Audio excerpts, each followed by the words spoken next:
Let me show you how to be a good Bayesian. In this special episode, the roles are reversed as I step into the guest seat to explore the intriguing world of Bayesian stats.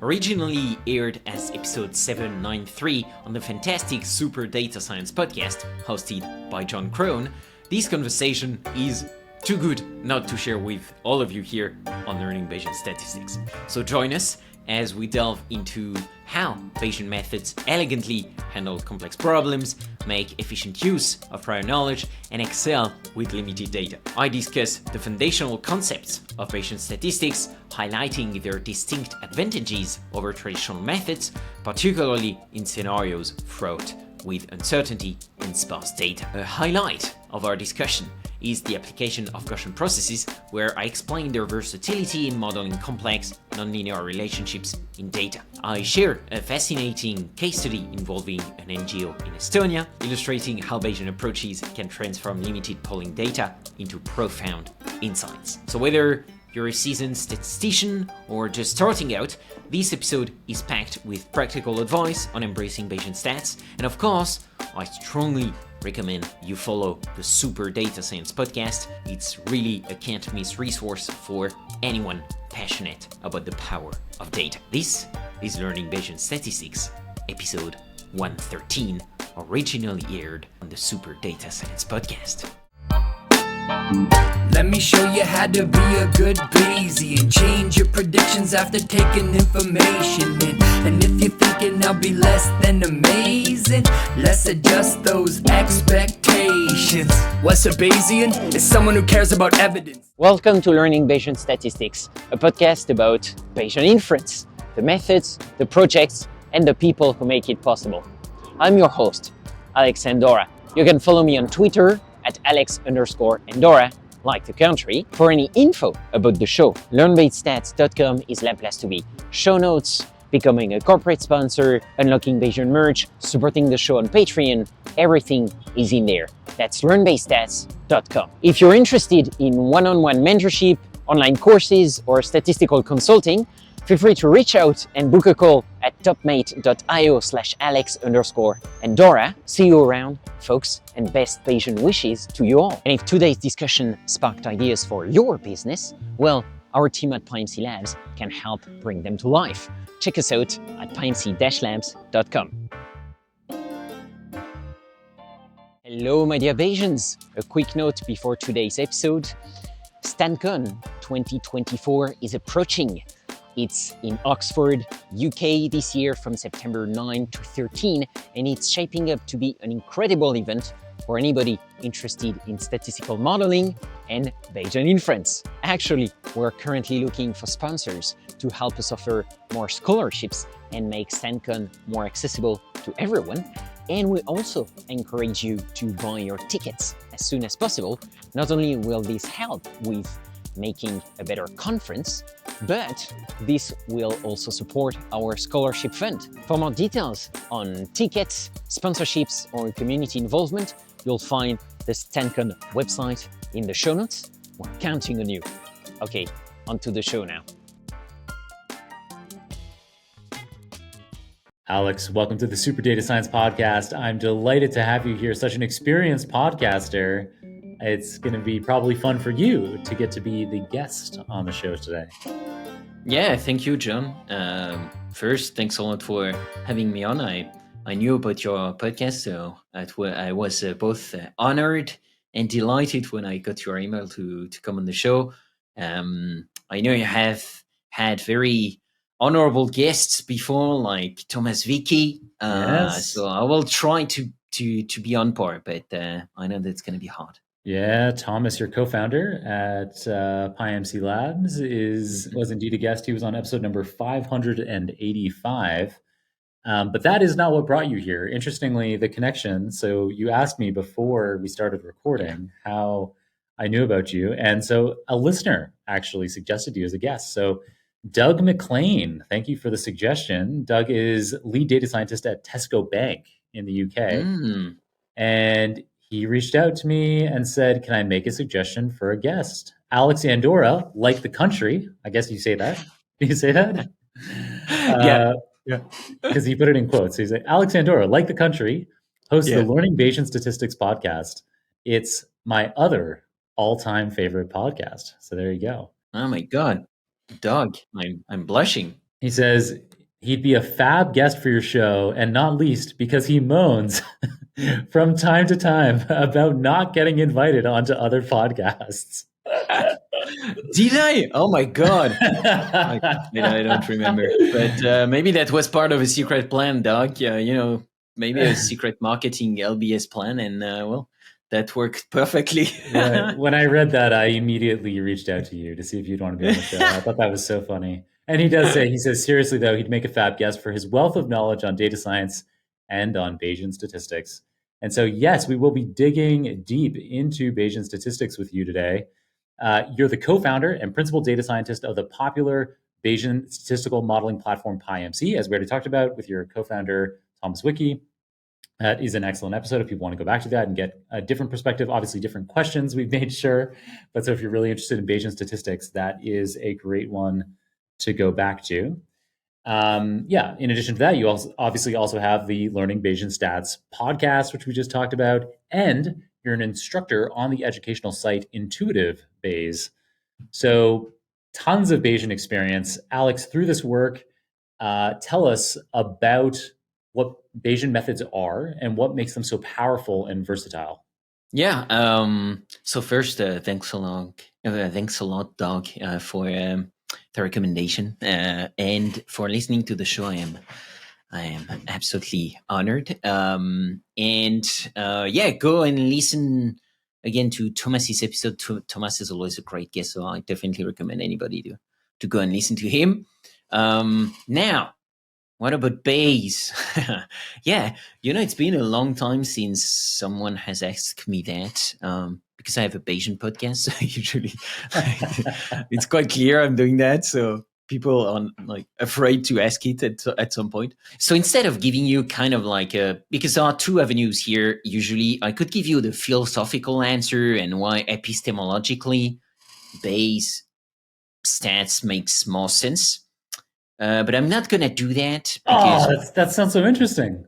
Yeah, it is. But we can go back to that. But I think a better introduction is just a practical one. And that's the one that most people, get to know at some point, which is you're working on something and you're interested in uncertainty estimation and not only in the point estimates, and your data are crap and you don't have a lot of them and they are not reliable. What do you do? And that happens to a lot of PhD students. That happened to me when I started trying to do electoral forecasting. I was at the time working at the French central bank, doing something completely different from what I'm doing today. But I was writing a book about the US at the time, 2016 it was, and it was a pretty consequential election for the US. So I was following it really, really closely. And I remember it was July 2016 when I discovered 538 models. And then the nerd in me was awoken. It was like, oh my God, this is what I need to do. That's my way of putting more science into political science, which was my background at the time. And when you do electoral forecasting, polls are extremely noisy. They are not a good representation of what people think, but they are the best ones we have. There are not a lot of them, at least in France. In the US, much more. It's limited. It's not a reliable source of data, basically. And you also have a lot of domain knowledge, which in the Bayesian realm we call prior information. And so that's a perfect setup for Bayesian stats. So that's basically, I would say, what Bayesian stats is, and that's the power of it. It's like you don't have to rely only on the data, because sure, you can let the data speak for themselves, but what if the data are unreliable? Then you need something to guard against that. And Bayesian stats are a great way of doing that. And the cool thing is that it's a method, right? So it's like you can apply that to any topic you want, any field you want. And that's what I've done at PyMC Labs for a few years now with all the brilliant guys who are over there, like you can do that for marketing, for electoral forecasting, of course. Agriculture, that was quite ironic when we got some agricultural clients, because historically agriculture is like the field of frequency statistics. That's how Ronald Fisher developed the p-value, the famous one. So when we had that, we're like, yes, we got our revenge. And of course, it's also used a lot in sports modeling, things like that. So yeah, that's the practical introduction. Nice. Yeah, a little bit of interesting history there is that so Bayesian statistics is an older approach than the frequentist statistics that is so common and is the standard that is taught in college, so much so that it's just called statistics. You do an entire undergrad in statistics and not even hear the word Bayesian, because Fisher has so decidedly created this monopoly of this one kind of approach, which for me, learning frequentist statistics, I guess it was first year undergrad in science that I studied, and in that first year course, that idea of a p-value always seemed odd to me. Like, how is it that there's this is such an arbitrary threshold of significance to have it be that this is a 1 in 20 chance or less that this would be observed by chance alone. And this means that therefore we should rely on it, especially as we are in this era of large data sets and larger and larger and larger data sets. You can have no meaningful, if with very large data sets like we typically deal with today, you're always going to get a significant p-value, because the slightest tiny change, if you take web scale data, everything's going to be statistically significant. Nothing won't be. So it's such a weird paradigm. And so that was discovering Bayesian statistics and machine learning as well, and seeing how those areas didn't have p-values interested me in both of those things. Anyway, it's Fisher, it's interesting. I mean, I guess with small data sets, 8, 16, that kind of scale, I guess it kind of made some sense. And you pointed out there, I think it's this prior that makes Bayesian statistics so powerful, being able to incorporate prior knowledge. But simultaneously, that's also what makes frequentists uncomfortable. They're like, we want only the data, as though the particular data that you collect and the experimental design, there are so many ways that you as the human are influencing. There's no purity of data anyway. And so priors are a really elegant way to be able to adjust the model in order to point it in the right direction.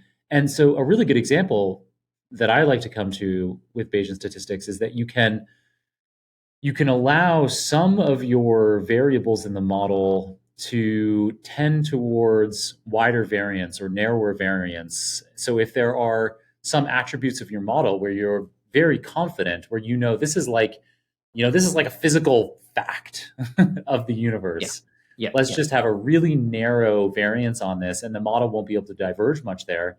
But that then gives a strong focal point within the model around which the other data can make more sense. The other features can make more sense, and you can allow those other features to have wider variance. And so, I don't know, this is just one example that I try to give people when they're not sure about being able to incorporate prior knowledge into a model. No, these are fantastic points, John. So to build on that, I'm a bit, of course, I'm a nerd, so I love the history of science. I love the epistemological side. A very good book on that is Bernoulli's Fallacy by Aubrey Clayton.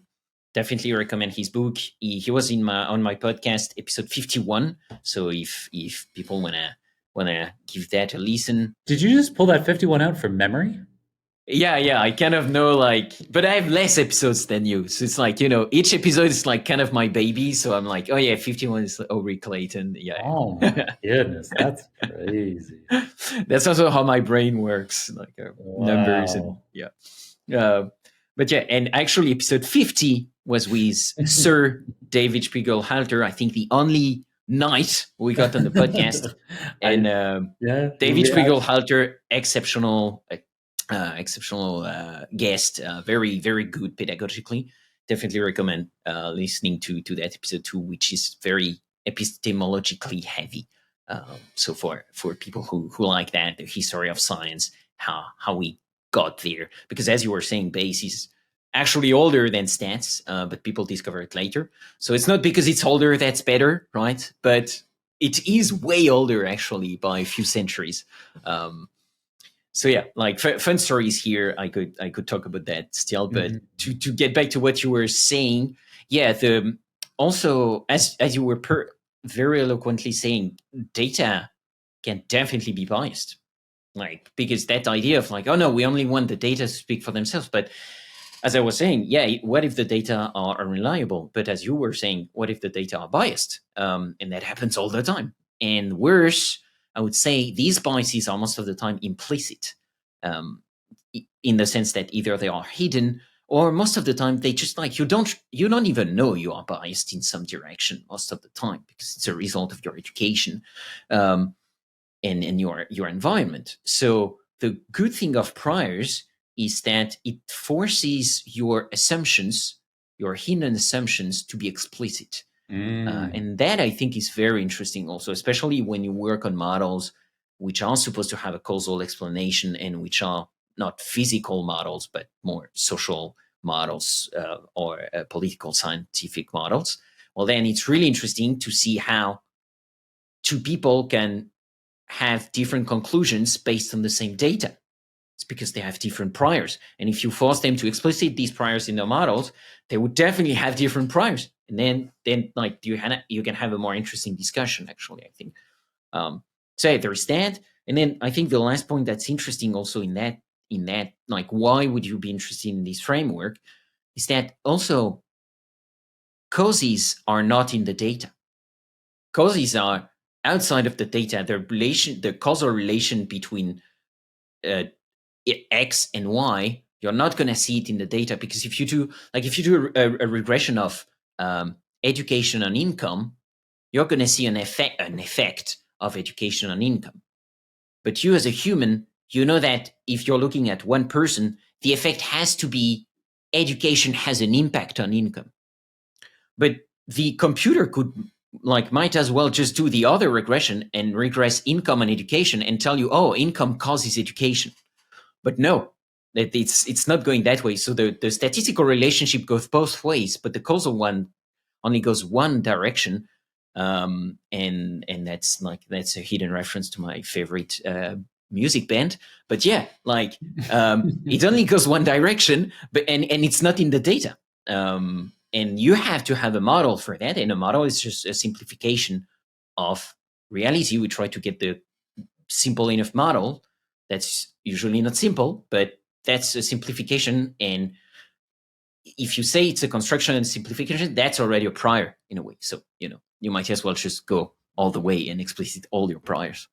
Well said. Very interesting discussion there. You used a term a number of times already in today's podcast, which maybe is not known to all of our listeners. What is epistemology? What does that mean? Oh, right. Yeah, very good question. So epistemology, in a sense, that's the science of science. It's understanding how we know what we say we know. Okay. So, for instance, how do we know the Earth is round? How do we know about relativity? Things like that. So it's the scientific discipline that's actually very close to also philosophy. That's, I think, actually a branch of philosophy. And that's trying to come up with methods to understand how we can come up with new scientific knowledge. And by scientific here, we usually mean reliable and reproducible, but also falsifiable. Because for a hypothesis to be scientific, it has to be falsifiable. And so, yeah, basically that's that. Lots of extremely interesting things here. But yeah, that's basically how do we know what we know? And that's the whole trying to define the scientific method and things like that. Going off on a little bit of a tangent here, but it's interesting to me how I think among non-scientists, lay people in the public, science is often seen to be infallible, as though, science is real, science is the truth. There's a lot of since that 2016 election, there are lots of, people have lawn signs in the US that say that basically have a list of liberal values, most of which I'm a huge fan of. And of course, I like the sentiment, this idea, that they're supporting science on this sign, as well. But it says the sign, the way that they phrase it is science is real. And the implication there for me every time I see the sign is that, and I think that could be, for example, related to vaccines. I think, around, there was a lot of conflict around vaccines and what their real purpose is. And, and then so the lay liberal person is like, this is science, trust science, it's real. Whereas from the inside, it's, you pointed it out already there, but it's this interesting irony that the whole point of science is that we're saying, I'm never confident of anything. I'm always open to this being wrong. No, exactly. And I think that's kind of the distinction that's often made in epistemology, actually, between science on one hand and research on the other end, where research is science in the making. And so science is like the collective knowledge that we've accumulated since basically the beginning of modern science, at least in the Western Hemisphere. So more or less during the Renaissance. And then research is, well, people making that science, because people have to do that. And how do we come up with that? And so, definitely I'm one who always emphasizes the fact that, now we know the Earth is round. We know how to fly planes, but there was a moment we didn't. And so how do we come up with that? And actually, maybe one day we'll discover that we were doing it kind of the wrong way, flying planes. But it's just like, for now, it works. We have the best model that we can have right now with our knowledge. But maybe one day we'll discover that there is a way better way to fly. And it was just there staring at us. And it took years for us to understand how to do that. But like as you were saying, but that's really hard line to walk, because you have to say, like these knowledge, these facts are really trustworthy, but you can never trust something 100%, because otherwise, mathematically, if you go back to Bayes' formula, you actually cannot update your knowledge. If you have a 0% prior or 1% prior, like mathematically, you cannot apply Bayes' formula, which tells you, well, based on new data that you just observe, the most rational way of updating your belief is to believe that with that certainty. But if you have 0 or 100%, it's never going to be updated. So you can say, I'm 99.9999% that what we're doing right now by flying is really good. But maybe, like, you never know. There is something that will appear. And physics is a really... We've all seen UFOs, Alex. We know that there's better ways to fly. Yeah, exactly. Yeah. I think physics is actually a really good field for that, because it's always evolving and it's always coming up with really completely crazy paradigm shifting explanation, like relativity, like special relativity, then general relativity. Just a century ago, that didn't exist. Right. And now we start to understand a bit better, but even now we don't really understand how to blend relativity and gravity. And so that's extremely interesting to me. But I understand that politically, from a marketing standpoint, it's hard to sell. But I think it's shooting yourself in the foot if you're saying, science is always like, science works. I agree. Science works, but it doesn't have to be 100% true and sure for it to work. That's why placebo works. placebos work, right? It's like it's just something that works, even though it doesn't have any actual concrete evidence that it's adding something, but it works. So yeah, like I think it's really shooting yourself in the foot by saying that no, that's 100%. And like if you question science, then you're anti-science. No, actually, it's the whole scientific method is to be able to ask questions all the time. The question is how do you do that? Right? Like, do you apply the scientific method to your questions, or do you just like question anything like that without any method, and just because you fancy questioning that because it goes against your belief to begin with? So yeah, that's one thing. And then I think another thing that you said I think is very interesting is, unfortunately, I think the way of teaching science and communicating around it is not very incarnated, right? It's quite dry. You just learn equations and you just learn that stuff. Whereas science was made by people and is made by people who have their biases, who have extremely violent conflicts. Like you were saying, Fisher was just a huge jerk to everybody around him. And I think it would be interesting to get back to a bit of that human side to make science less dry and also less intimidating thanks to that. Because most of the time when I tell people what I do for a living, they get super intimidated and they're like, oh my God, yeah, I hate math, I hate stats and so on. But it's just like, this is just numbers. It's just a language. So it's a bit dry. Like, for instance, if there is someone who is into movies, who does movies in your audience, I want to know why there is no movie about Albert Einstein. There has to be a movie about Albert Einstein. Like, not only a huge genius, but like extremely interesting life. Like, honestly, it makes for a great movie. He was working, like a dramatized biopic, you mean? Yeah. I mean, it's like his life is super interesting. Like, he revolutionized the field of two fields of physics and actually chemistry in 1 year, 1905. It's like his big year. And he came up with the ideas for relativity while working at the Patent Bureau in Bern, in Switzerland, which was an extremely boring job.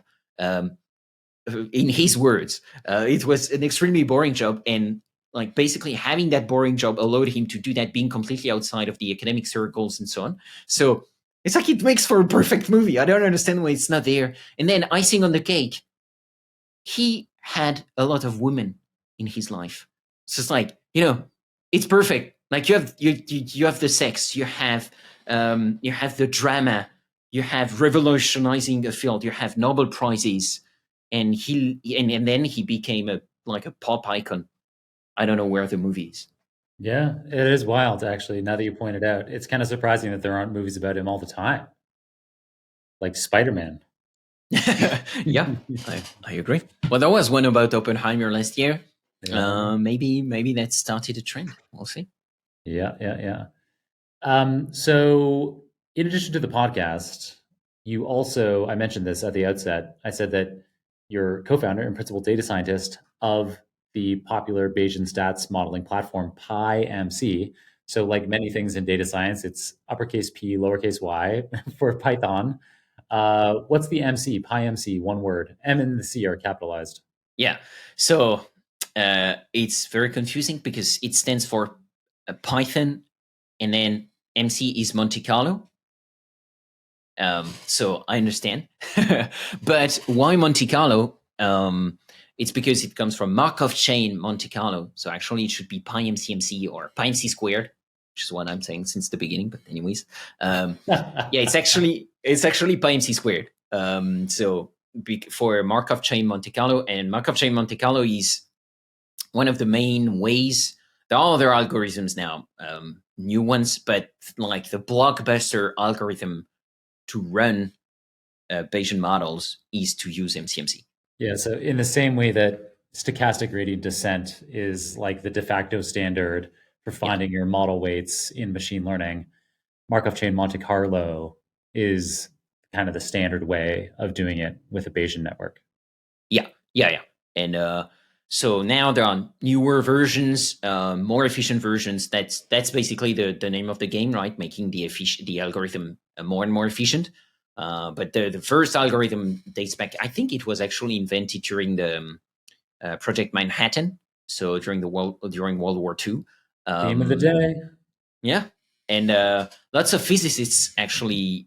Statistical physics is a field that's contributed a lot to MCMC. And so, yeah, like physicists who came to the field of statistics and trying to make the algorithms more efficient for their models. And so they have contributed a lot. Like the field of physics has contributed a lot of big names and people to great leaps into the realm of more efficient algorithms. And so I don't know who your audience is, but that may sound boring, Yeah, like the algorithm, it's like the workhorse, but it's extremely powerful, and that's also one of the main reasons why Bayesian statistics are increasing in popularity lately, because I'm going to argue that it's always been the best framework to do statistics, to do science, but it was hard to do with pen and paper, because the problem is that you have a huge, nasty integral on the denominator,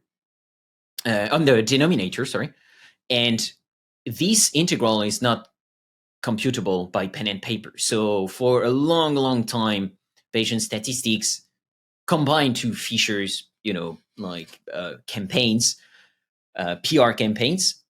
Bayesian statistics was relegated to the margins because it was just super hard to do. And so for other problems other than very trivial ones, it was not very applicable. But now, with the advent of personal computing, you have these incredible algorithms. So now most of the time it's HMC, Hamiltonian Monte Carlo. That's what we use under the hood with PyMC. But if you use Stan, if you use NumPyro, it's the same. And thanks to these algorithms, now we can make extremely powerful models because we can approximate the posterior distributions thanks to computers, computing power.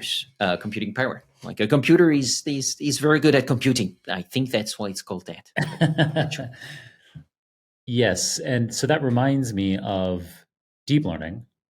Mm-hmm. It's a similar kind of thing where the applications we have today, like your ChatGPT or whatever your favorite large language model is, these amazing video generation like Sora, all of this is happening thanks to deep learning, which is an approach we've had since the 50s, certainly not as old as Bayesian statistics, but similarly, it has been able to take off with much larger data sets and much more compute.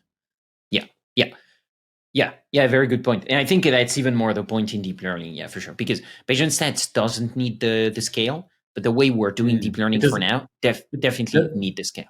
Yeah, scale of data. Yeah, exactly. Right. Yeah, sorry. Yeah, the scale, because there are two scales, data and computing. Yeah, you're right. Yeah, and for like model parameters. And so that has actually, tying back to something you said near the beginning of this episode, is that actually one of the advantages of Bayesian statistics is that you can do it with very few data. Yeah. Maybe fewer data than with a frequentist approach or a machine learning approach.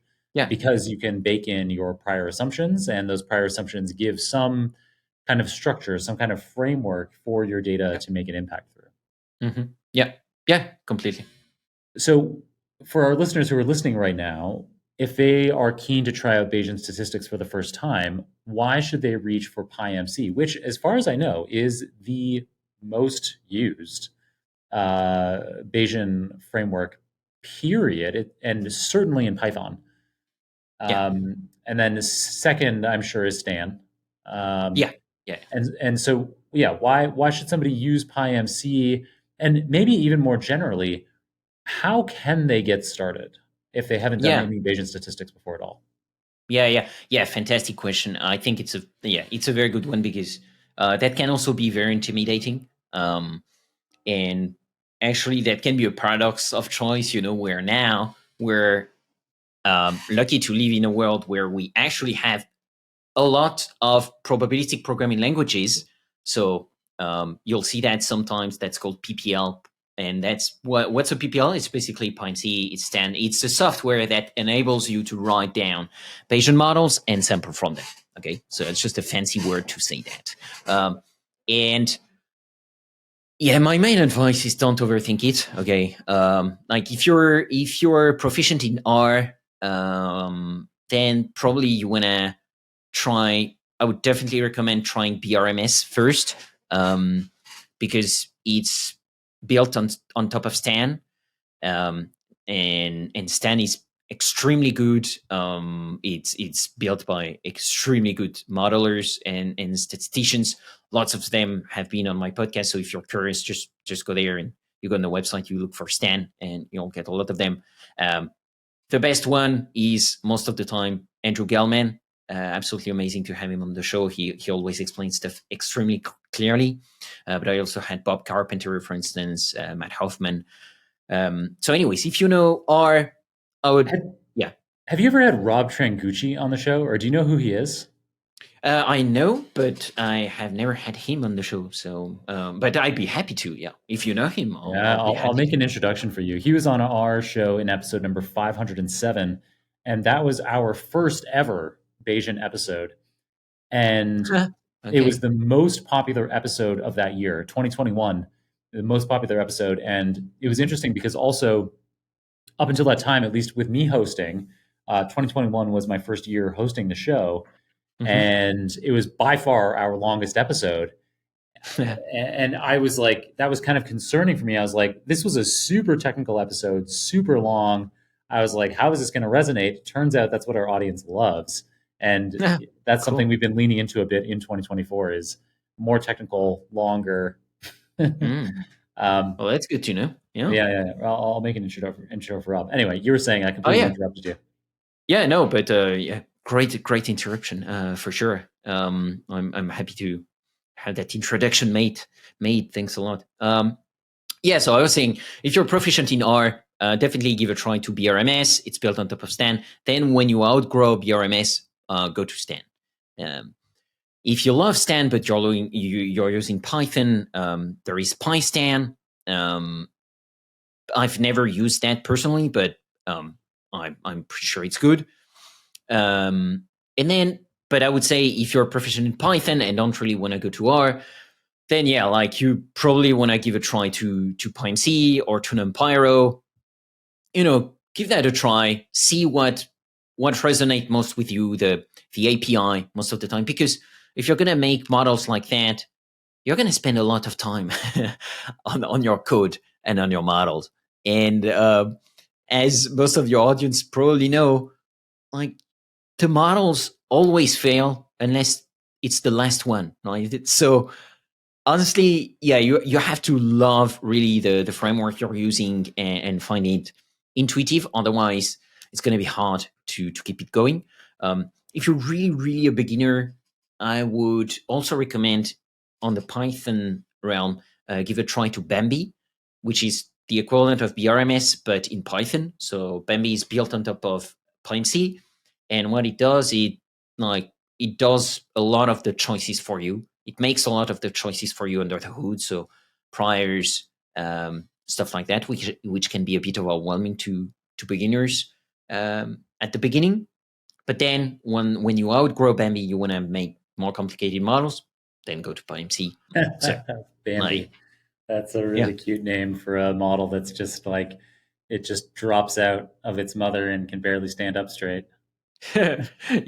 I mean, and the guys working on Bambi, so Tommy Capreto, Osvaldo Martin, also they're like, yeah, really great guys. Both Argentinians actually, and yeah, like they are fun guys. Like I think the website for Bambi is bambinos.github.com. So yeah, like these guys are fun. But yeah, it's definitely a great framework.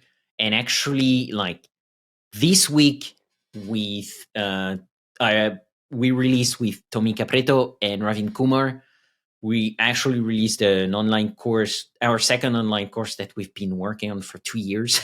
So we are very happy to have released it. But we're also very happy with the course. That's why it took so long. It's a very big course. And that's exactly like what we do. Like we take you from beginner, we teach you Bambi, we teach you PyMC, and then you go Wow. up until advanced. But that's called advanced regression. So we teach you like all things regression. And What's at the the course time, called? advanced regression. Advanced It's on regression. the advanced regression on the intuitive base platform that you were kind enough to mention at the beginning. Yeah. Nice. Yeah, I'll be sure to include that in the show notes. And so even though it's called advanced regression, you start us off with an introduction to Bayesian statistics, and we start getting our feet with Bambi before moving on to PyMC. Yeah. Yeah. It's like, so you have a regression refresher at the beginning. If you're a complete beginner, then I would recommend taking our intro course first, which is really, here it's like really from the ground up. The advanced regression course, well, ideally you would do that just like after the intro course. But if you're already there in your learning curve, then you can start with the intro course. It makes a bit more assumption on the students' part. Like, yeah, they have heard about Bayesian stats. They are aware of the ideas of priors, likelihood, posteriors. But we give you a refresher about the classic regression. So it's like when you have a normal likelihood. And then we teach you how to generalize that framework to data that's not normally distributed. And we start with Bambi. We show you how to do the equivalent models in PyMC. And then at the end, when the model become like much more complicated, then we just show it in PyMC. Nice. That is super, super cool. I hope to be able to find time to dig into that myself soon. It's one of those things. Oh, yeah. You and I were lamenting this before the show. Mhm. Podcasting in and of itself can take up so much time. On top of, in both of our cases, we have full-time jobs. This is something that we're doing as a hobby. And it means that I'm constantly talking to amazingly interesting people like you who have developed fascinating courses that I want to be able to study. And it's like, when am I going to do that? Like book recommendations alone. Like I barely get to read books anymore. That was something like since basically the pandemic hit. And it's so embarrassing for me because I identify in my mind as a book reader, and Mhm. sometimes I even splurge. I'm like, wow, I've got to get like these books that I absolutely must read, and they just collect in stacks around my apartment. Like, uh, Yeah. I mean, that's hard for sure. Yeah, it's something I've also been trying to get under control a bit. Yeah, like I find, so a guy who does good work I find on that is Cal Newport. You probably know. yes, Cal Newport, of course. Yeah, Yeah. I've been collecting his books too. Yeah, that's the irony. Yeah. So he's got a podcast. I don't know about you, but me, I listen to tons of podcasts. So the audio format is really something I love. So podcasts and audiobooks. So yeah, like that can be your entrance here. Like maybe you can listen to more books if you don't have time to write a Yeah, few. it's an interesting. I don't really have a commute, and I use like when I'm traveling to the airport or something, I use that as an opportunity to like do catch up calls and that kind of thing. So it's Mhm. interesting. I almost listen to no other podcasts. The Okay. the only show I listen to is Last Week in AI. I don't know if you know that show. Yeah. Great Yeah, show. Yeah. I like them a lot. They put a lot of work into Jeremy and Andre do a lot of work to get kind of all of the last week's news concentrated in Yeah. there. And so That's that impressive. it allowed me to flip from being this person where prior to finding that show, and I found it because Jeremy was a guest on my show, who's an Mm. amazing guest, by the way. I don't know if he'd have much to say about Bayesian statistics, but he's an incredibly brilliant person. He's so enjoyable to listen to. And someone else that I'd love to make an intro for you. He's become a friend over the years. Yeah, for But sure. yeah, Last Week in AI, I don't know why I'm talking about it so much, but I went from being somebody who would kind of have this attitude when somebody would say, "Oh, have you heard about this release or that?" And I'd say, just because I work in AI, I can't stay on top of every little thing that comes out. Yeah. And now, since I started listening to Last Week in AI about a year ago, I don't think anybody's caught me off guard with some new release. I'm like, yeah, I know. Yeah, well done. Yeah. No, that's good. Yeah. Um, But that makes your life hard, yeah, for sure. If you don't have a commute, come on. Well, but I'd love to be able to completely submerge myself in Bayesian statistics. That's a Mm-hmm. life goal of mine, is to Okay, be able yeah. to completely, because while I have done some Bayesian stuff, and in my Mm-hmm. PhD I did some Markov chain Monte Carlo work, um, and there's just obviously so much flexibility and nuance to this space. It can do such beautiful things. I I'm a huge fan of Bayesian stats, and so yeah, it's really great to have you on the show talking about it. So PyMC, which we've been talking about now, kind of going back to our back to our thread. PyMC uses something called PyTensor to Mm-hmm. leverage GPU acceleration and complex graph optimizations. Tell us about PyTensor and how this impacts the performance and scalability of Bayesian models. Yeah, yeah, great question. So basically, the way PyMC is built is we need a backend, and historically, this has been a complicated topic because the backend, like, then we had to do the computation. Like, otherwise, you have to do the computations in Python, and that's slower than doing it in C, for instance. And so we have still that C backend. That's kind of a historical remnant. But more and more, we're using, and when I say we, I don't do a lot of PyTensor code, to be honest. I mean, contributions to PyTensor. I mainly contribute to PyMC. PyTensor is spearheaded a lot by Ricardo Vieira, a great guy, extremely good modeler. And basically, the idea of PyTensor is to kind of the outsource the computation, basically, that PyMC is doing. And then, especially when you're doing the modeling, the sampling, PyTensor is gonna delegate that to some other backends. And so now, instead of having just the C backend, you can actually sample your PyMC models with the Numba backend. How do you do that? You use another package that's called NutPy, that's been built by Adrian Zabelt, extremely brilliant guy. Again, I'm like surrounded by guys who are much more brilliant than me. And that's how I learn, basically.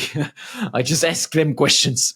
That's what I feel like in my day job at Nebula, my software company. I'm just Yeah. like, wow, like yeah. Anyway, sorry, I'm just completely interrupting you. Yeah, no, same. Like, and so yeah, so Adrian basically re-implemented HMC with NetPy, but using Numba and Rust. And so that goes way faster than, just using Python or even just using C. And then you can also sample your models with two other backends that we have that's enabled by PyTensor, that then, basically compiles the graph of the model and then delegates these operations, computation operations, to the sampler. And then the sampler, as I was saying, can be the one from NetPy, which is in Rust and Numba. And otherwise, it can be the one from NumPyro. Actually, you can call the NumPyro sampler with a PyMC model. And it's just super simple. Like in pm.sample, you just like, there's a keyword argument that's nuts_sampler, and you just say NutPy or NumPyro. And I tend to use NumPyro a lot when I'm doing Gaussian processes, because I don't know why, but so most of the time I'm using NutPy, but when I'm doing Gaussian processes somewhere in the model, I tend to use NumPyro, because like for some reason in their routine, in their algorithm, there is some efficiency they have in the way they compute the matrices, and GPs are basically huge matrices and dot products. And so yeah, like usually NumPyro is usually very efficient for that. And you can also use JAX now to sample your models. So we have like these different backends, and it's enabled because PyTensor is that backend that nobody sees. Most of the time, you're not implementing a PyTensor operation in your models. Sometimes we do that at PyMC Labs when we're working on a very custom operation, but usually it's done under the hood for you. And then PyTensor compiles the graph, the symbolic graph, and can dispatch that afterwards to whatever the best way of computing the posterior distribution afterwards is. Nice. You alluded there to something that I've been meaning to get to asking you about, which is the PyMC Labs team. So you have PyMC, the open source library that anybody listening can download. And of course, I have in the show notes for people to download, and they can get rolling on doing their Bayesian stats right now, whether it's already something they have expertise in or not. PyMC Labs, it sounds like you're responsible, and just fill us in, but I'm gathering that the team there is responsible both for developing PyMC, but also for consulting. Because you mentioned there, sometimes we might do some kind of custom implementation. So first of all, tell us a little bit about PyMC Labs, and then it'd be really interesting to hear one or more interesting examples of how Bayesian statistics allows some client or some use case, allows them to do something that they wouldn't be able to do with another approach. Yeah. First, go and start PyMC on GitHub and open PRs and stuff like that. Like, we always love that. And second, exactly. PyMC Labs is kind of an offspring of PyMC in the sense that everybody on the team is a PyMC developer. So we contribute to PyMC. This is open source. This is free. This is free and always will be, as it goes, But then on top of that, we do consulting. And what's that about? Well, most of the time, these are clients who want to do something with PyMC, or even more general with Bayesian statistics. And they know we do that, and they do not know how to do that, either because they don't have the time or to train themselves, or they don't want to, or they don't have the money to hire a Bayesian modeler full time, various reasons. But basically, they are stuck at some point in the modeling workflow, they are stuck. It can be at the very beginning. It can be, I've tried a bunch of stuff. I can't make the model converge, and I don't know why. So it can be a very wide array of situations. Most of the time, people know us because, me for the podcast or for PyMC, most of the other guys for PyMC or for the technical writing that they do around. So basically, that's that's not really a real company, but just a bunch of nerds, if you want. But no, that's a real company. But we like to define us as a bunch of nerds, because that's how it really started. Yeah, but in a sense of you guys actually consulting with companies and making an impact. In that sense, it is certainly a company. Yeah. So tell us a bit about projects. I mean, you don't need to go into detail with client names or whatever if that's inappropriate, but it would be interesting to hear some examples of use cases of Bayesian statistics in the wild, enabling capabilities that other kinds of modeling approaches wouldn't. Yeah. No, definitely. So of course I cannot enter into the details, but I can definitely give you some ideas. One I can actually enter into the details is a project we did for an NGO in Estonia, where they were getting polling data. So every month they do a poll of Estonian citizens about various questions. These can be horse races polls, but these can be also, news questions like, do you think Estonia should ramp up the number of soldiers at the border with Russia? Do you think same-sex marriage should be legal? Things like that. I hear some Overton window coming on. No? That's what I thought. I thought we might go there. This is now, I'm completely taking you off on a sidetrack, but Serge Massis, our researcher, came up with a great question for you, because you had Alan Downey on your show, who is an incredible guest. I absolutely loved having him on our program. So he was on here in episode number 715. And in that episode, we talked about the Overton window, which is related to what you're kind of just talking about. So kind of, people, how does society think about, say, same-sex marriage? Yeah, Where, if you looked 100 years ago or 1,000 years ago or 10,000 years ago or 1,000 years into the future or 10 years into the future, at each of those different time points, there's a completely, well, maybe not completely different, but there's a varying range of people who think, what's acceptable or what's not acceptable.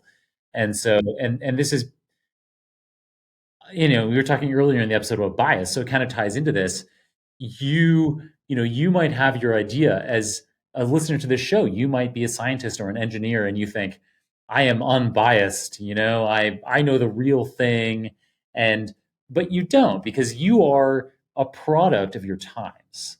And the Overton window is kind of a way of describing this. On any given issue, there is some range. It would fit a probability distribution where, there's some people on a far extreme one way and some people on a far extreme the other way. But in general, all of society is moving in one direction, typically in a liberal direction on a given social issue. And this varies by region, it varies by age. Anyway, I think Overton windows are really fascinating. So completely derailed your conversation, but I have a feeling you're going to have something interesting to say. No, I mean, that's related to that for sure. And yeah, basically and that's funny because I had also Alan Downey on the show for his latest book, and that was also definitely about that. Probably Overthinking It was the book. Yeah. Great. And great book. And so basically, this NGO, they had these survey data, right? And they're like, but their clients have questions, and their clients are usually media or politicians. And it's like, yeah, but I'd like to know on a geographical basis, like in these electoral districts, what do people think about that? Or in this electoral district, female, educated, of that age, what do they think about same-sex marriage? That's hard to do because polling at that scale is almost impossible. It costs a ton of money, and also polling is harder and harder because people answer less and less to polls. And so at the same time, the polling data becomes less available and less reliable, but you have people who get more, interested in what the polls have to say. It's hard.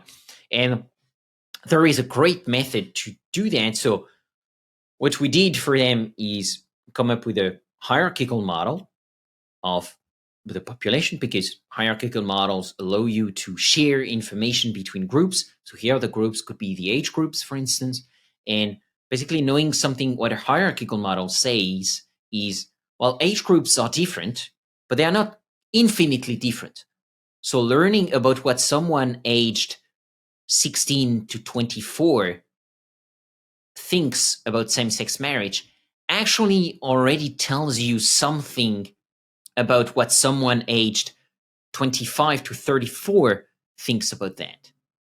And the degree of similarity between these responses is estimated by the model. So these models are extremely powerful. I love them.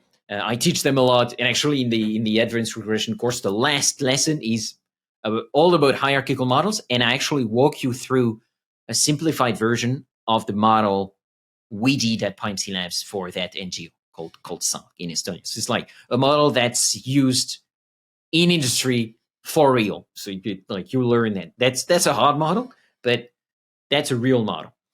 And then once you've done that, you do something that's called post-stratification. And post-stratification is basically a way of debiasing your estimates, your predictions from the model, and you use census data to do that. So you need good data and you need census data. But if you have good census data, then you're going to be able to basically reweight the predictions from your model. And that way, if you combine post-stratification and hierarchical model, you're going to be able to give actually good estimates of what females educated age 25, 34 in this electoral district think about that issue. And when I say good, I want to say that it's like the confidence intervals are not going to be ridiculous, right? It's not going to tell you, well, this population thinks is opposed to gay marriage with a probability of 20 to 80%, just covers basically everything. So that's not very actionable. No, the model has like it's more uncertain, of course, but it has really good, a really good way of giving you something actually actionable. So that's like, that was a big project. I can dive into some others if you want, but like that takes time. No, so I don't want to derail the interview. That's great and highly illustrative.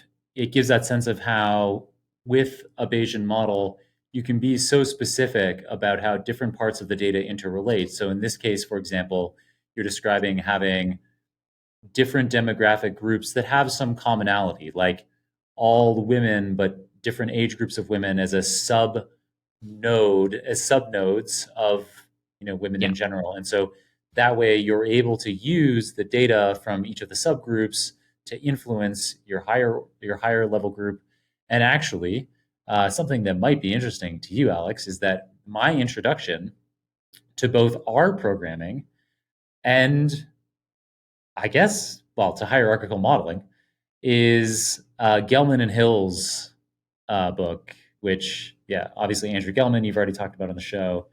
Jennifer Hill, also brilliant causal modeler, and has also been on the Super Data Science podcast.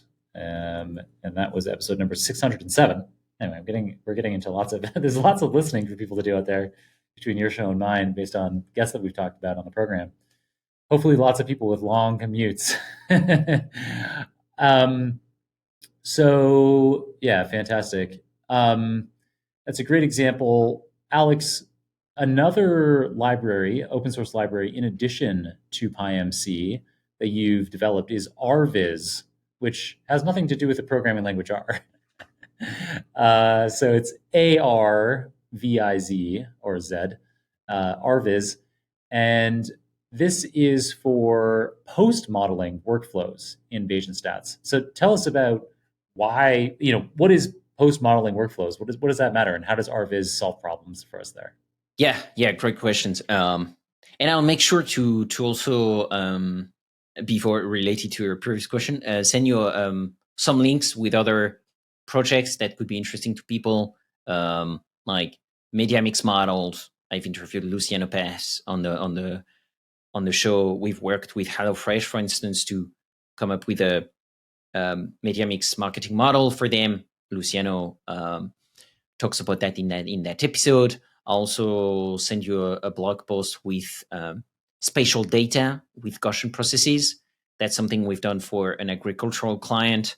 And I already sent you a link of a video webinar we did with that NGO, with that client in Estonia. Mm-hmm. And we go a bit deeper into the project. And I'll send you, of course, also the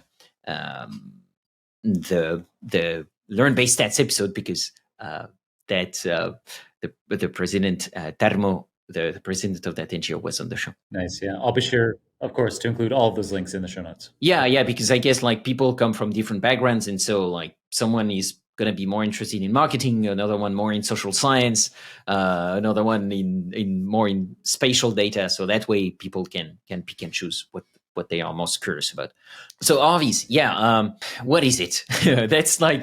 That's basically your friend for any post-model, post-sampling graph. And why is that important? Because actually models steal the show, and they are the star of the show. But a model is just one part of what we call the Bayesian workflow.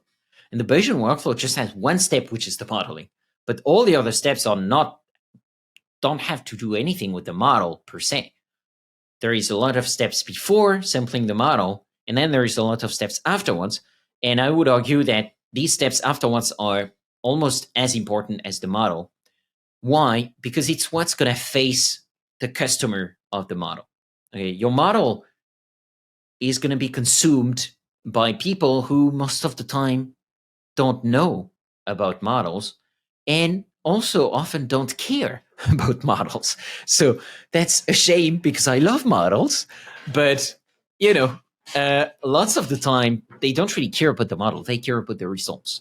And so a big part of your job as the modeler is to be able to convey that information in a way that someone who is not a stat person, a math person, can understand and use in their work, whether that is a football coach or a data scientist or someone working in HelloFresh marketing department. You have to adapt the way you talk to those people and the way you present the results of the model. And the way you do that is with amazing graphs. So a lot of your time as a modeler is spent thinking about how to decipher what the model can tell, what the model cannot tell, also very important, and with which confidence.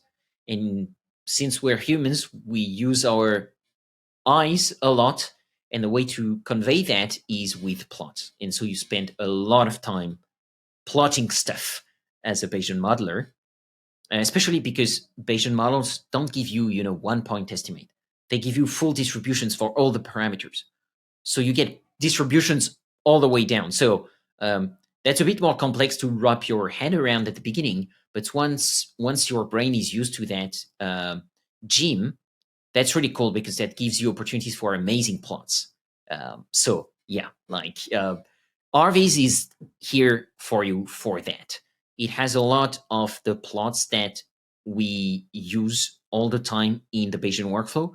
One, to diagnose your model, so to understand if there is any red flag in the convergence of the model. And then once you're sure about the quality of your results, then how do you present that to the customer of the model? And then ArviZ also has a lot of plots for you here.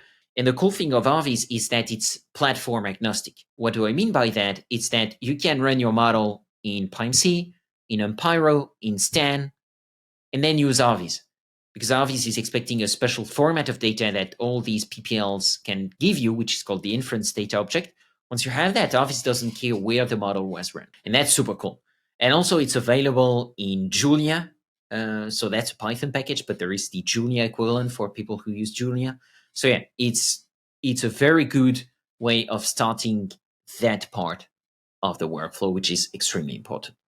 Nice. That was a great tour. And of course, I will again have a link to ArviZ in the show notes for people who want to be using that for your post-modeling needs with your Bayesian models, including diagnostics like looking for red flags and being able to visualize results and pass those off to whoever the end client is.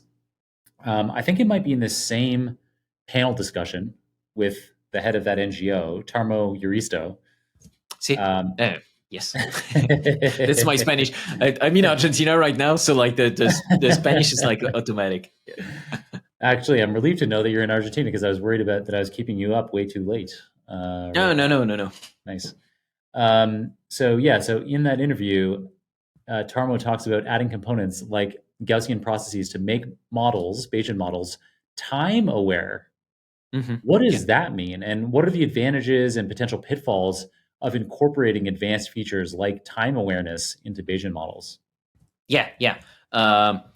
Great research, John. I can see. Great research, Serge Massis. Really. Yeah. No, that's impressive. I had a call. I had a call with the people from Google Gemini today. So we also, they're very much near the cutting edge of developing, Google Gemini alongside Claude 3 from Anthropic, and of course GPT-4, GPT-4o, whatever from OpenAI. These are at the frontier of LLMs. And so I'm on a call with half a dozen people from the Google Gemini team, and they were insinuating kind of near the end with some of the new capabilities they have. And there are some cool things in there, which I need to spend more time playing around with, like gems. I don't know if you've seen this, but the gems in Google Gemini they allow you to have context for different kinds of tasks. So like, for example, there are some parts of my podcast production workflow where I have different context, different needs at each of those steps. And so it's very helpful with these Google Gemini gems to be able to just click on that and be like, okay, now I'm in this kind of context. I'm expecting the LLM to output in this particular way.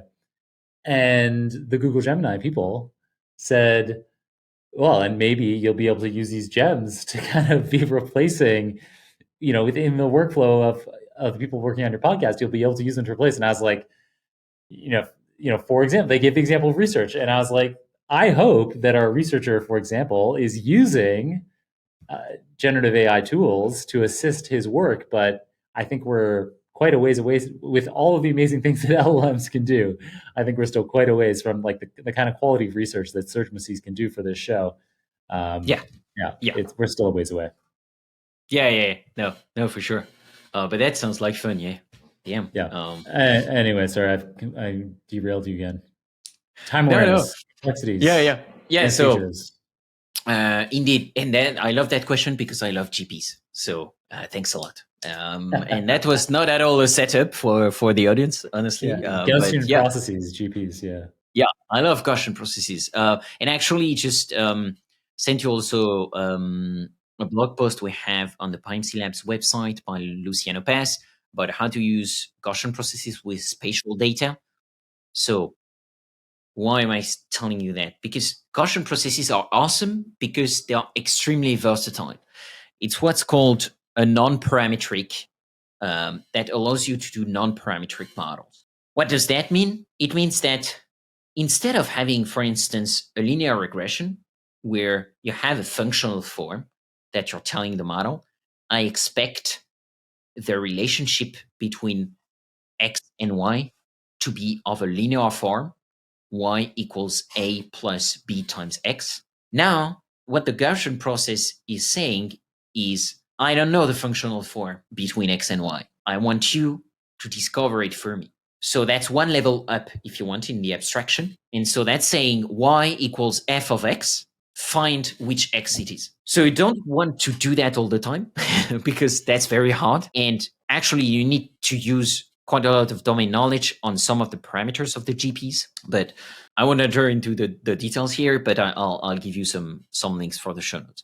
But something that's very interesting to apply GPs on is, well, spatial data, as I just mentioned, because you don't really know in a plot, for instance, so not a plot, a graph, but a plot, a field plot. There are some interactions between where you are in the plot and the crops that you're going to plant on there. But you don't really know what those interactions are. Like it interacts with the weather, also with a lot of things. And you don't really know what the functional form of that is. And so that's where a GP here is going to be extremely interesting because it's going to allow you to see in 2D, try and find out what these correlation between X and Y are and take that into account in your model. That's very abstract, but I'm going to link afterwards to a tutorial we actually just released today in PyMC, a tutorial that I've been working on with Bill Engels, who is also who is a GP expert. And I've been working with him on this tutorial for a new approximation of GPs. And I'll get back to that in a few minutes. But first, why GPs in time? So you can apply GPs on spatial data, on space. But then you can also apply GPs on time. Time is 1D most of the time, one-dimensional. Space is usually 2D. And you can actually do GPs in 3D. You can do spatial temporal GPs. That's it. That's even more complicated, but like 1D GPs, that's really awesome. Because then most of the time when you have a time dependency, it's non-linear. For instance, that could be the way the performance of a baseball player evolve within the season. Right? You can definitely see the performance of a baseball player fluctuate with time during the season, and that would be nonlinear. very probably. And the thing is, you don't know what the form of that function is. And so that's what the GP is here for. It's going to come and try to discover what the functional form is for you.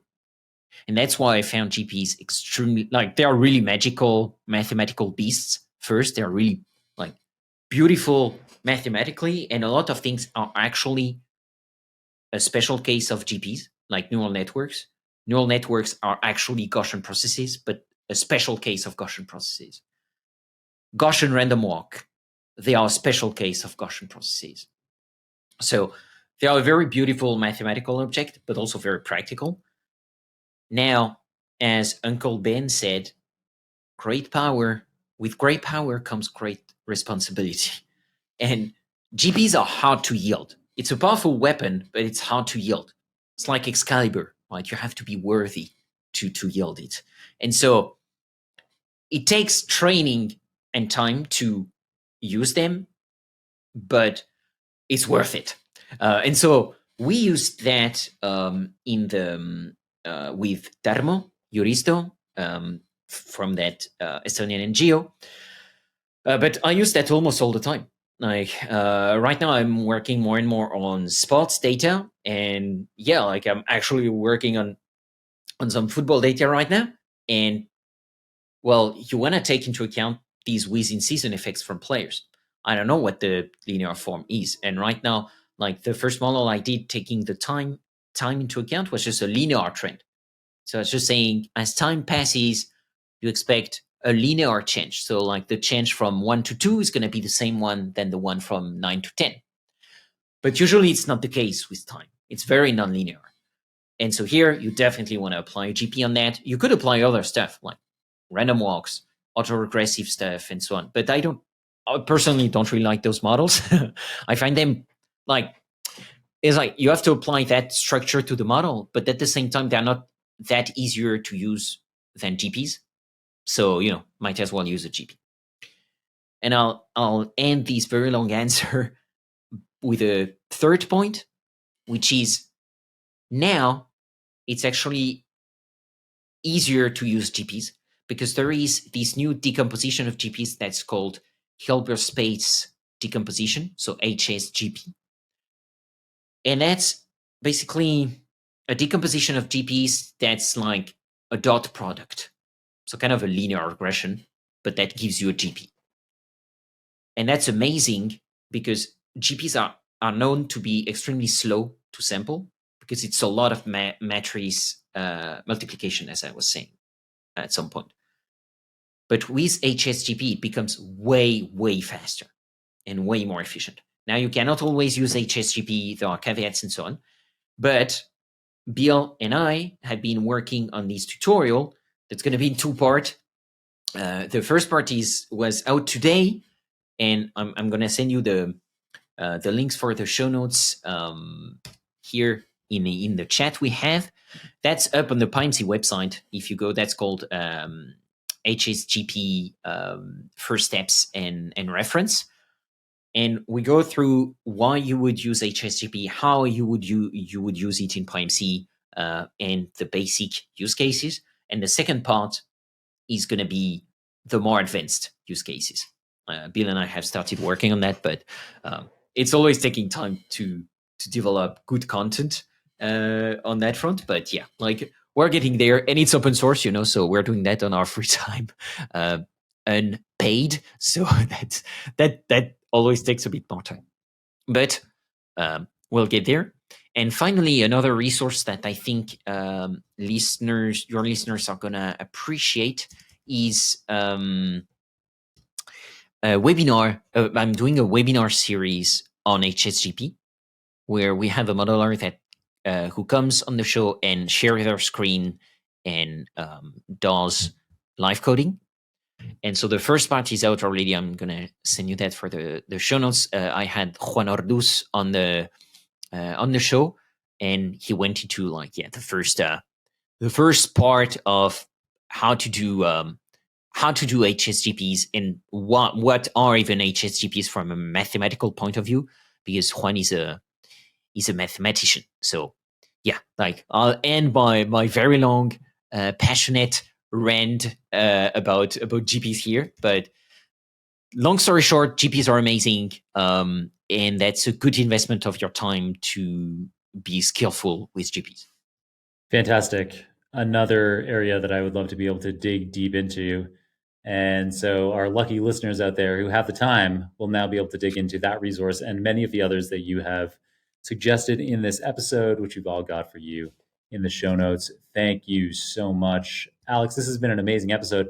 Before I let my guests go, I always ask for a book recommendation. And you've had some already for us in this episode, but I wonder if there's anything else. You had the recommendation you already had was Bernoulli, something about Bernoulli, Right. wasn't it? Bernoulli's fallacy, the Yeah. crisis of modern science and the logic of science, I think. Yeah, I'll send you that actually, the episode with Aubrey and David Spiegelhalter, because these are really good, especially for less technical people, but who are curious about science and how that works. I think it's a very good entry point. Yeah, so this book is amazing. Oh my god, this is an extremely hard question. I love so many books, and I read so many books that I'm like taken aback.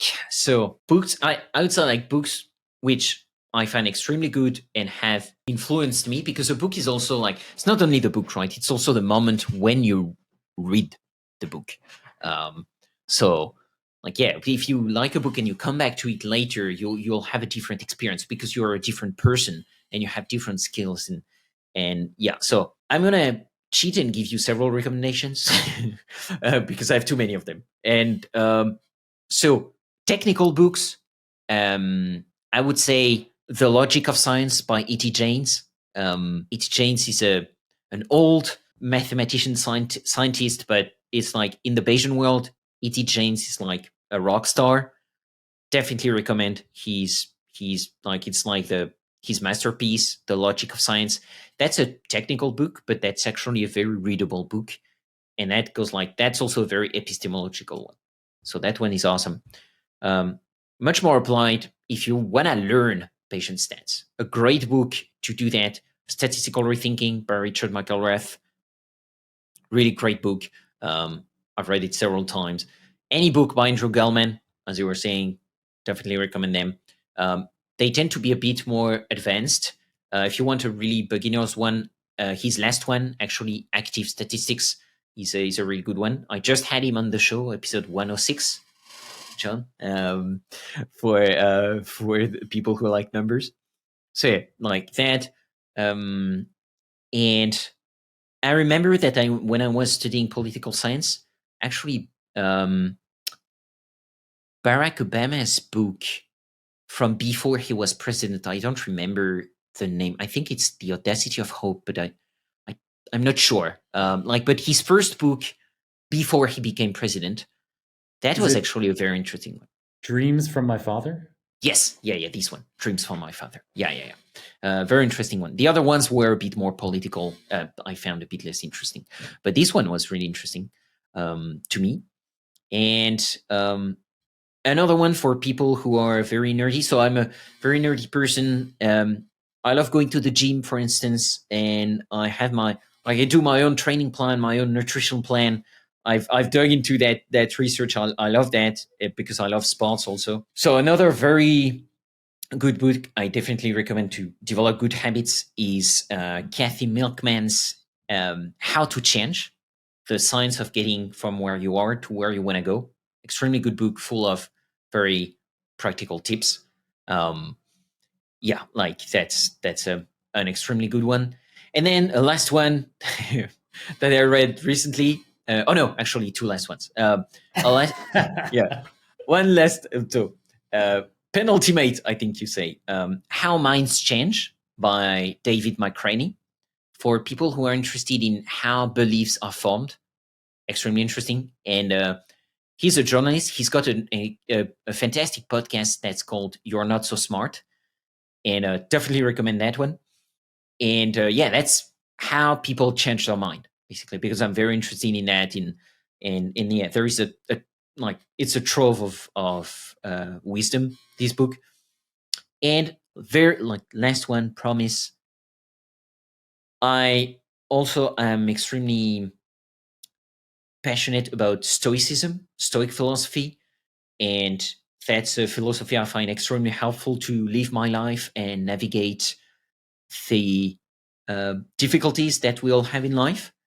And a very like an iconic book in this is Meditations from Marcus Aurelius. You're like reading the thoughts of a Roman emperor, one of the best Roman emperor there was, and it's really fascinating because he didn't treat that to be published, and he it was his journal basically, and that's absolutely fascinating to read that and to see that they kind of had the same issues we still have, So that's fantastic book. It's mind-blowing. I read it very often. Yeah. I haven't actually read Meditations, but I read Ryan Holiday's The Daily Stoic. Yeah. Oh yeah. And that's really good. So it's 366 daily meditations on wisdom, perseverance, and the art of living, and based on Stoic philosophy. And so there is a lot from Marcus Aurelius in there. He's probably the plurality of content. And wow, it is mind-blowing to me how somebody 2 millennia ago is the same as me. I mean, that's holding myself in. I'm not a Roman emperor, and the things I write will not be studied 2,000 years from now. But nevertheless, the connection you feel with this individual from 2,000 years ago and the problems that he's facing and how similar they are to the problems that I face every day, it's staggering. Yeah. No, that's incredible. Me, something that really talked to me was, that I remember is at some point he's saying to himself that it's no use to go to the countryside to escape everything because the real retreat is in yourself. So it's like, if you're not able to be calm and find equanimity in your daily life, it's not because you're going to get away from the city, and Rome was like the megalopolis at the time. It's not because you get away from the city that you're going to find tranquility over there. You have to find tranquility inside, and then you'll go to the countryside. It's going to be even more awesome. But it's not because you go there that you find tranquility. And that was super interesting to me because I was like, wait, because I definitely feel that when I'm in a big metropolis, I want to at some point I want to get away. But I was like, wait, they were living that already at that time where they didn't have internet, they didn't have cars and so on. But for them, it was already something that was like too many people, too much noise. I found that super interesting. For sure. Wild. Well, this has been an amazing episode, Alex. I really am glad that Doug suggested you for the show because this has been fantastic. I've really enjoyed every minute of this. I wish it could go on forever, but sadly, all good things must come to an end. And so before I let you go, very last thing is, do you have other places that we should be following you? We're going to have a library of links in the show notes for this episode. And of course, we know about your podcast, Learn Bayesian Statistics. We've got the Intuitive Bayes educational platform and open source libraries like PyMC and ArviZ. In addition to those, is there any other social media platform or other way that people should be following you or getting in touch with you after the program? Well, thanks for mentioning that. So Intuitive Bayes, Learning Bayesian Statistics, PyMC Labs, you mentioned them. And then I'm always available on Twitter, Alex_Andorra, like the country, and that's where it comes from. And because it has 2 R's and not only one, and so when I say it in another language than Spanish, then people write it with just 1 R. So and otherwise, LinkedIn also I'm over there, so you can always reach out to me over there, LinkedIn or Twitter, and also send me podcast suggestions, stuff like that. I'm always on the lookout for something cool. And again, thanks a lot, John, for having me on. Thanks a lot, Doug, for the recommendation. And that was a blast. I enjoyed it a lot. So thank you so much. This has been another episode of Learning Bayesian Statistics. Be sure to rate, review, and follow the show on your favorite podcatcher, and visit learnbayesstats.com for more resources about today's topics, as well as access to more episodes to help you reach true Bayesian state of mind. That's learnbayesstats.com. Our theme music is Good Bayesian by Baba Brinkman, feat. MC Loss and Megaran. Check out his awesome work at bababrinkman.com. I'm your host, Alex Andorra. You can follow me on Twitter at Alex_Andorra, like the country. You can support the show and unlock exclusive benefits by visiting patreon.com/learnbayesstats. Thank you so much for listening and for your support. You're truly a good Bayesian. Change your predictions after taking information in. And if you're thinking I'll be less than amazing, let's adjust those expectations. Let me show you how to be a good Bayesian. Change calculations after taking fresh data in. Those predictions that your brain is making, let's get them on a solid foundation.